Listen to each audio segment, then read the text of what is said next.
Halo, perkenalkan nama saya Miliani Borumani Huruk dengan nomor pokok mahasiswa 20 40 70 30 54 Universitas Borneo Tarakan, Fakultas Kesehatan, jurusan S1 Keperawatan. Pada video pembelajaran hari ini, saya akan menjelaskan prinsip-prinsip legal dalam praktek keperawatan. Buat kalian yang ingin tahu tentang kelanjutannya, yuk nonton terus video ini. Jangan lupa like dan subscribe channel ini, oke? Prinsip-prinsip legal dalam praktek keperawatan, yaitu ada dua, malapraktek dan kelalaian. Malapraktek adalah kesalahan atau kelalaian yang dilakukan oleh tenaga kesehatan dalam melaksanakan profesinya yang tidak sesuai dengan standar profesi dan standar prosedur operasional. Akibatnya, kesalahan atau kelalaian tersebut pasien menderita luka berat, cacat, bahkan meninggal dunia. Lalu, tindakan apa yang termasuk malapraktek?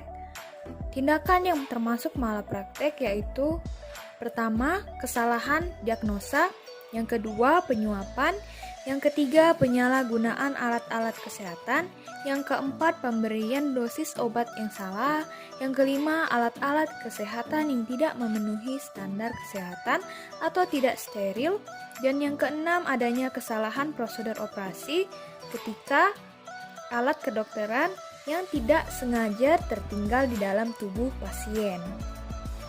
Selanjutnya yaitu kategori malapraktek. Kategori malapraktek terbagi menjadi 3 kategori. Yang pertama, kriminal malapraktek. Perbuatan tercelah yang dilakukan dengan sikap batin yang salah yang berupa kesenjangan, kecerobohan atau kekhilafan. Yang kedua yaitu sivil malapraktek, yaitu tidak melakukan kewajiban sebagai perawat, melakukan kewajiban namun terlambat ataupun tidak sempurna, dan melakukan kegiatan yang seharusnya tidak dilakukan. Selanjutnya, yaitu kategori yang ketiga, administrasi malapraktek. Dikatakan administrasi malapraktek manakala seorang perawat telah melanggar hukum administrasi. Selanjutnya, ada dampak malapraktek. Dampak malapraktek yang pertama, merugikan pasien terutama pada fisiknya, bisa menimbulkan cacat yang permanen pada tubuh pasien. Dan yang kedua, dari etik keperawatan, melanggar etik keperawatan bukan tindakan profesional. Dan yang ketiga, bagi petugas kesehatan, mengalami gangguan psikologinya karena merasa bersalah.